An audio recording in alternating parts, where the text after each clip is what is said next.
Welcome back to Timberborners, where it's time to automate. Although for the comments, this is huge bait, because you guys like to tell me what to do. And that my colony is poo. Well, to that I say chill, let's have a drive through. Mackey's, Five Guys, or whatever else you fancy. Just stop being horrible to me, I'm trying my best.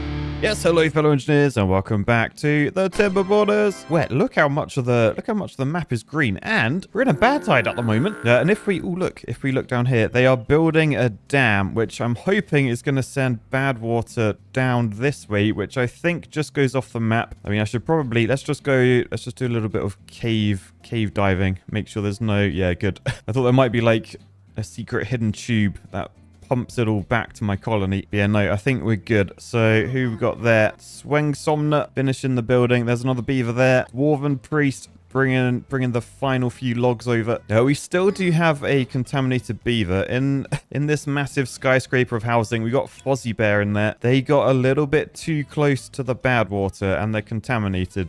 But where is it? This is the trouble. My colony's so big now, I can't remember where everything is. But yeah, down here, I am planning to get a decontamination pod as soon as this is finished. This is the other thing we're building, a number cruncher. And looking at it, we've just got some gears to go in. Yeah, and we've got loads of gears in stock. In fact, I should probably build more storage because most of our storage is actually full. Oh, look, we've got clay here. We've got 69 of it. Nice. But yeah, I think more storage all around everywhere is required. Oh, by the way, we just had a little night birth. They're chilling out by the fire now. That is a good Dalek. Look at him hanging out by the fire, getting warm, getting that nice little fire bonus. Right, anyway, let's just fast forward through the night so I can see what's going on. 1 day left of the bad tide. Only a short one this time, which is quite nice. Oh, no, I forgot what we did at the end of last episode. We dug up this oasis, didn't we? But we realized it's completely poo water during a bad tide. Oh, that's annoying. And this is about to overflow, isn't it? So yeah, down here is going to be all bad tidy. I don't think it will contaminate our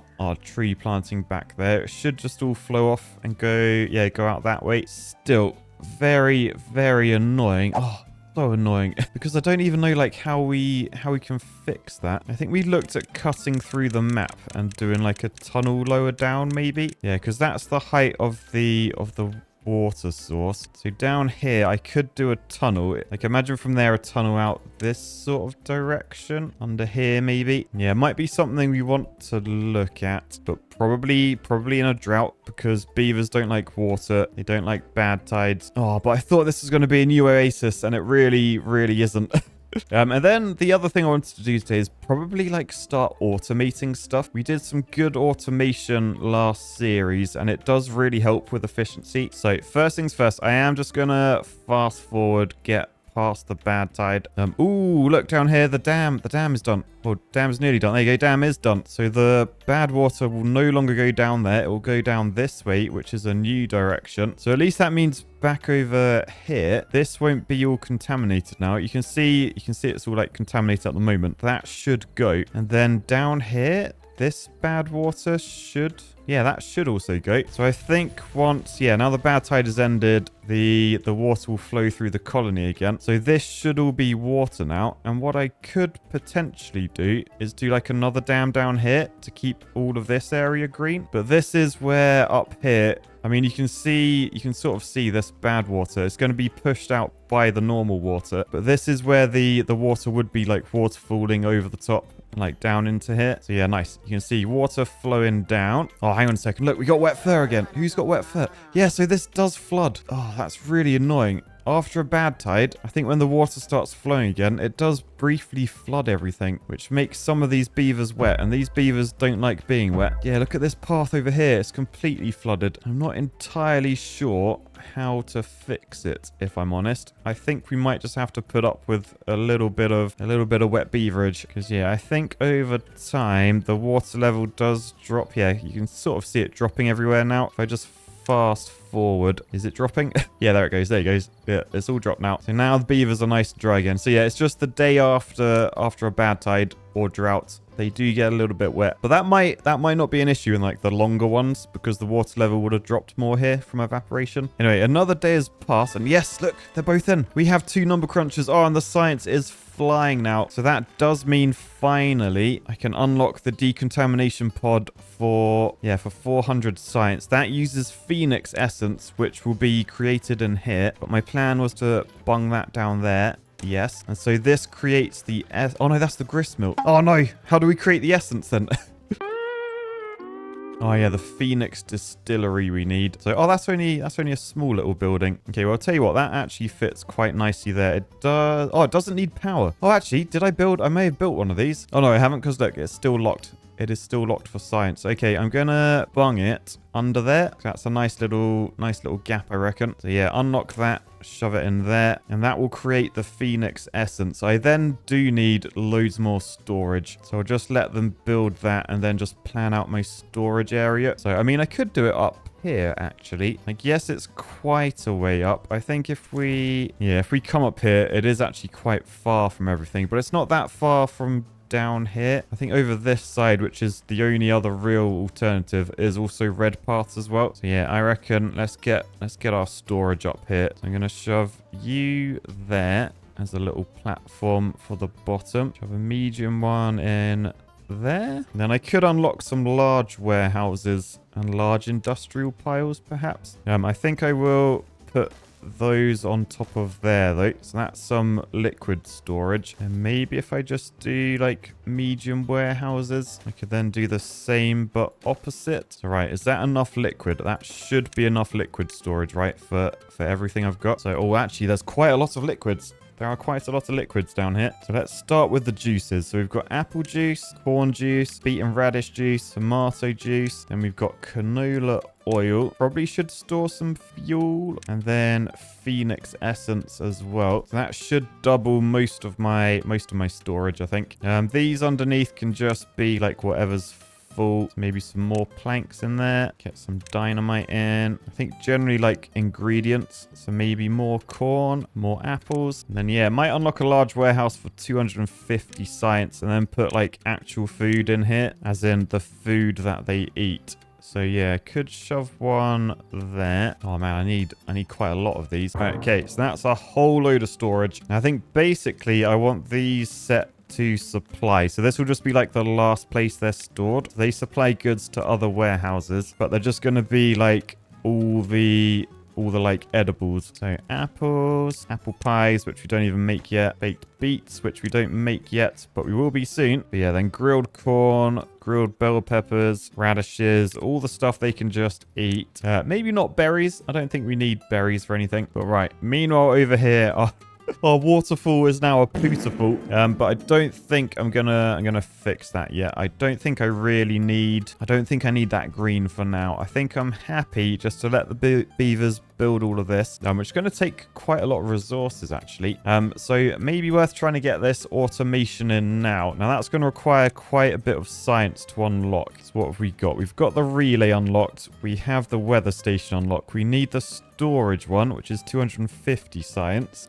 Do we need anything else actually? That might be okay. Oh yeah, we'll need a science. Oh no, we don't need a science one. We have number crunchers now, although we could for power. And yeah, we need a power sensor as well. So that's 600 science. That's pricey. So maybe I might start with the power because that's like the easiest one to automate. So this is a power sensor. It's only one square, but it does connect in. So I feel like probably like connected in there is a good spot. Just a little hole that we don't really need, or just that hole in the middle. Yeah, let's go there. So 600 science, that is the power meter unlocked. And then with this, we can measure the supply, demand, or surplus, or battery charge, and how different it is. And we know we have two power things, the liquid fuel engines, that produce 1,000 HP each. So basically, with this, I can say if the demand is less than 1,000... Oh, no, greater than... Yeah, I'll do greater than 1,000, which is that way around. So if the demand is greater than 1,000, then this turns on. Then over here,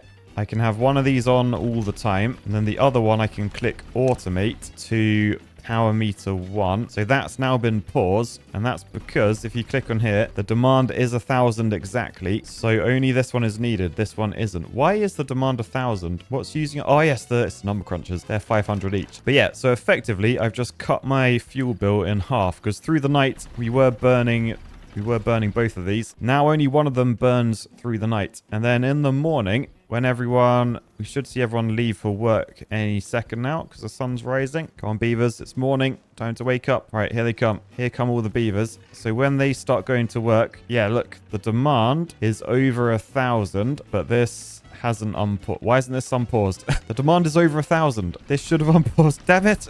Oh, because it's not built. It's not built yet. High prioritize. Right, so a little bit later in the day, you can see it now has unpaused. That is because, yes, this is built. The light is on. Oh, and down here, look, we have a decontamination pod. Do we not have any Phoenix stuff? So where's the... Oh, no, it is.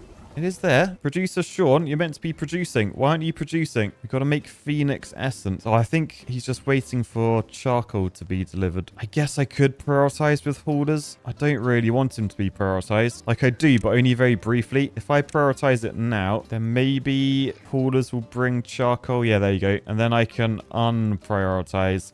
There we go. So now he'll keep himself fed, but he's creating Phoenix Essence now, and that's what we use down here in the decontamination pod. So if I prioritize this with haulers and just fast forward, we should see this bath fill up with the Phoenix Essence. There we go. And then we just need our contaminated beaver to go in there. Where are they? They're all the way over here. Oh, they might be heading on the way. They're heading... Fozzie Bear. They got to 47. But yeah, they're heading through the tunnel. So they've just popped out the other side. And yeah, I reckon they're going in the decontamination pod. Yeah, look, they're going to climb in. They're going to climb in. Yes, we have healed a beaver. I mean, we're on the way to healing a beaver. They're not quite healed yet. Right, and then while I've been fanning around doing that, I actually have 600 science. So I could start automating everything else as well. And I'm guessing storage is a good one to do. Let's just fast forward to like a point where everyone's working. And then hopefully I can see anyone snacking, like sat on their butts outside their work. Oh, to be fair with them, all the industrial beavers seem to be working. Interesting. Still, I'm gonna get the resource counters working. Now, last time it was a bit hit and miss because I sort of automated them, but not for very long. So let's just unlock the resource counter, 250 science. And then do I really need one for every type of resource? I think I pretty much do. I think what I'll do, I'll just start doing like rows of these like that. And this will just be my huge automation area. Right, that should be enough to cover all the resources, I'm hoping.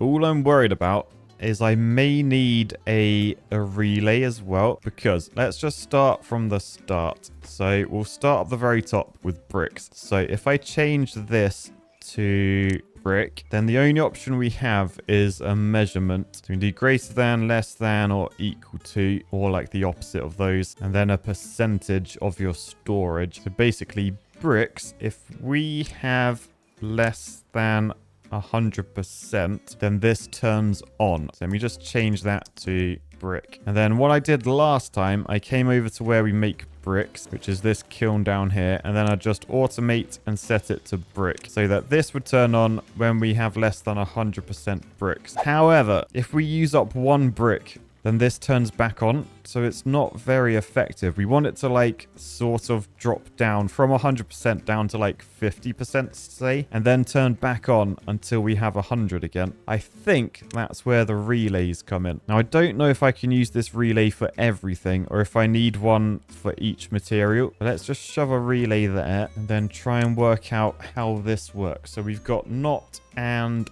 or. So what we could say, so we've got not, which is just on if input is off. We've got and on if both inputs are on. So yeah, I don't think I can do what I want to do necessarily, which is like if it drops to 50, fill it up until it gets to 100. Because I don't know how you'd do this in order. I mean, you probably can. I'm probably just not clever enough to do that. But I'm looking at these, and what I can do at least is because like with bricks, they have a recipe. So a brick requires clay as well as logs. And if we don't have clay, there's no point making bricks. So if I just set the next one of these to clay and threshold less than 100%, then what we can do with this relay, this can be the actual brick one. So this will be brick relay. And so if we're less than 100% bricks. Oh, I want to set the clay differently though, don't I? Oh, this is really I don't think this is worth it. I think I'm going to need like 10 different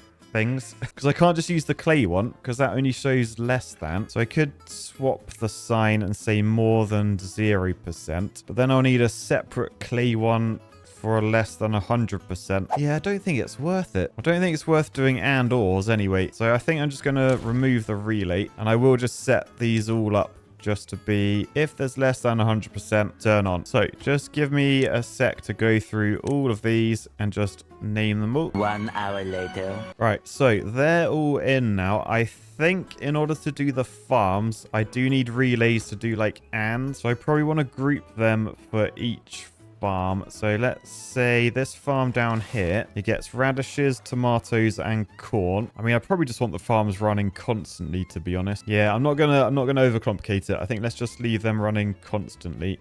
This water pump though, I think that does want a relay because we want weather station. Yeah, weather station or no, and weather station and the other one. So let's put a relay down here, and we can call this log pumper. And then we want this to be and. So if the weather station is on and the water is less than 100%, then the relay will go on, which means this log pumper down here we automate to log pumper. Yeah, so right now that would be paused because it's not built, but I think if it was unpaused we might be good, although water storage is full, so maybe it would pause anyway. So yeah, that is one thing automated. Now I just need to go through all of these and connect them up. So like this kiln here that does charcoal, we literally just automate that to charcoal. This one here which does bricks. The clay pit here we automate to clay. These powers are already done. These smelters we automate to metal blocks. Explosives factory. Yeah, we have an explosive one. And then all these juices, just set all of those up. It is going to pause all of them now though, because the automation isn't completed, like it's not built yet. So we do have to wait for our builders to build this. This is basically just going to be like our AI data center. Maybe I could call it BI rather than AI. So yeah, let's just make sure we got paths going to all of these. And yeah, I'm just going to go around every building and just set them up to what they produce. And it should just work down the chain. I don't think I need to worry about, I don't need to worry about the lower ingredients, like the ands I was trying to do, because if we don't have those anyway, then that's already automated, if you know what I mean. I think it's just fine. I think if it's less than 100%, we work. All good. No, I'll tell you what, we might need to expand the hospital. We've got 4 sick beavers there, and look, there's 5 injured beavers in total. So could build a new hospital, and we don't need these up here, so I can delete these now. So maybe I build a new hospital up here. And look, there's the refinery. Gotta make sure that's automated to fuel. All right, I've just built a mega hospital down there. That should help. All right, so literally just gone around on every single job that requires some sort of like other thing. I've just automated them all. I really need new builders though. Because yeah, look, we got 13 unemployed beavers right now. That's because automation has paused everything, and that is because most of these aren't built yet. So I do need a load more builder huts just so we can build them quickly. So if I just get a few builder huts up here, one there, one in there, extra one down there, a few over this way, then just high prioritize these. This should exponentially increase how many builders I have. And if I just low prioritize them all as a workplace, let's just copy that to all of them, then this should be just the lowest priority job. And then I'll keep the haulers as the second lowest. Yes. Okay, so the next morning, as a load of the OGs grow up, we've got loads of builder huts going. Look at all these builders now. Oh, yes, we can build quickly now. In fact, we've built so many builder huts, we don't have enough beavers to go in them at low priority, but sweet. They're all built. So now these beavers should, be heading up here, and they should wang these out pretty quickly. So as these all get built, our automation, these little pause things, they should start unpausing. Yeah, so loads of things are back up and running. Like most of the presses are running. We've got all of those running. The trouble is, as that happens, there will be less and less builders. So building will slow down. Oh, it looks like they're all done. Where are they going up here? Oh, they're grabbing some scrap storage. I don't think we've built the scrappers one yet because these are still paused by automation. Yeah, look, there's still a few left. And do these require planks, gears, and clay to build? Ooh, running out of planks, but I think we should be fine. Yeah, they're all going in. They're all lit up, which means we don't have 100% storage on anything, particularly as we are about to build loads of extra storage up here, remember? So that's going to really mess that automation up. Probably make most of it pointless. because there's a lot of things we could store in all of these. Still, for now though, we have at least automated everything. And then we'll get a good idea of what we actually need more of, because we will have extra power over this way. I probably want to delete that actually, that small steam engine. That's just wasting logs and water, I think. Yeah, I will delete that. Oh, you're not connected to power. Ah, I thought the decontamination pod would connect you. Ah, that's a bit annoying. Tell you what then, I might delete that decontamination pod. And then I will just do power shafts over to there. Because, yeah, I think it has to go to the middle. You can't go to the edges. That's why that has no power. Let me just high prioritize that so it gets done. And then I could just do a decontamination pod over this way. I don't really need the decontamination pod, but I guess better to be safe than sorry. So, yeah, I'll shove that in there. I'll automate this to the Phoenix. Although, no, I don't want it to be... No, I don't want it to be automated to Phoenix. I want it to automate based on how many contaminated beavers there are. So that means I need to unlock the population one for 200 science. I might just shove that over here to count the population. So yeah, this can count... Oh man, look what it can count. Contaminated total. So if that's greater than 0, it turns on. And then I can automate the decontamination pod to the population counter, which I should probably rename as contaminated. Oh, you can set it to global or district if you have different districts set up. That's cool. Anyway, there is a drought approaching. Been a while since we've seen a drought. Oh, hang on a second. Let me just pause. I don't think this is set up properly then. The water pumper, because that's paused by automation and it's set up to the log pumper one. So that was a relay we added, right? Oh, it's not built yet. It's one of the few ones that isn't built. Yeah, because I just noticed water is dropping. It's because I never high prioritize these two. So yeah, the water and the log pumper ones need to be high prioritized so they get built. Then the log pumper will unpause. But really, I think I'm only going to be using water to dump water into this area, which I can set up with like a depth meter and automate. And I'll just be using that to keep this area green. Oh, it's so cool that you don't need to drink water anymore. You can just drink juice. Love that. Okay, so I think that's all built now because the log pumpers are pumping. I will automate this one as well. Tap to log pumper, unpause. I will lower the priority though, because I don't think they're that needed really. But yeah, right. Everything automated. Lots of extra storage about to go in. Is it time to try and fix this now? Because what I want to do, I want to raise these waterfalls up a bit so that it fills this area. Then this is all nice and green. So like I want floodgates across here. How high would I want them? Doubles, I think. So like I want to do that sort of thing. And then just a levee there. Won't be able to build that. So let's just do another levee in that gap. I'm going to have a similar issue on this side. Double floodgates across there. Little levee in the gap. And then I will path it all together. So let's just go from this path over there, straight across, over this way, over that way. So that will allow me to build all of these. And that will allow this to fill up with water. But as we know, the bad tide is going to ruin everything. So I think during this drought, this is where I want to try and drill into this hole. So I'm going to want to get round here and then tunnel through here. So we do have tunnel pieces. We've got tunnels. Let's just cut down and see what we're aiming for. So this like pond here, we basically want like a way to drain it, and then we'll just allow the bad tide to flow out. So if I were to do like, I feel like it'd be quite cool to go like behind this bad tide thing. Let me just go up. Yeah, that's like several layers deep. So I could tunnel like behind this waterfall of bad water, and then just go straight all the way back to there. And then that means I can drain this. And if I just keep this open during the bad tides, like with a little floodgate up this end, then that should be good. It will... Oh yeah, no, because it's higher. I don't even think, as long as the water level doesn't go like above this hole, it won't drain this area. The water level might go above it looking at that, because I'm raising with these dam pieces, the water level will be higher. But I guess what I can do, I can just make it waterfall like over this. Oh yeah, I like this. This is a cool idea. So if I do flat top floodgates across there, then basically I can automate this to be max level on a bad tide. Yeah, when there's a bad tide, it raises up. Yeah, it raises up fully. So that means the water from here cannot drain down this hole. And then down the bottom where the tunnel is, there'll be another one of these floodgates, but set up the opposite. So this will open to allow the flood water to come just pouring out into here. So all the bad water